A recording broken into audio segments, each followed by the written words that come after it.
বিহারের কোন উৎসব ফসলের উৎসব নামেও পরিচিত এবং অনেক উৎসাহের সাথে পালিত হয়? উত্তর, মকর সংক্রান্তি, যা খিচড়ি নামেও পরিচিত, বিহারে ফসল কাটার উৎসব হিসেবে পালিত হয়। নেক্সট, মৌর্য ও গুপ্ত সাম্রাজ্যের রাজত্বকালে বিহারে কোন প্রাচীন ভাষা ব্যাপকভাবে প্রচলিত ছিল? উত্তর, সংস্কৃত ছিল বিহারে প্রাচীন ভাষা, যা ব্যাপকভাবে কথ্য এবং পাণ্ডিত্যপূর্ণ ও ধর্মীয় উদ্দেশ্যে ব্যবহৃত হতো। নেক্সট, বিহারের সবচেয়ে গুরুত্বপূর্ণ ঐতিহ্যবাহী খাবার কোনটি?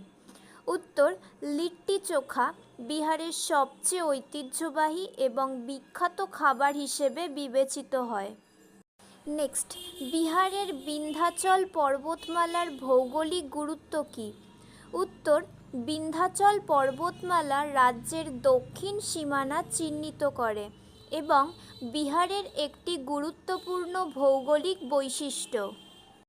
নেক্সট, বিহারের প্রথম মহিলা মুখ্যমন্ত্রী কে? উত্তর, রাবড়ি দেবী বিহারের প্রথম মহিলা মুখ্যমন্ত্রী হিসেবে দায়িত্ব পালন করেছিলেন।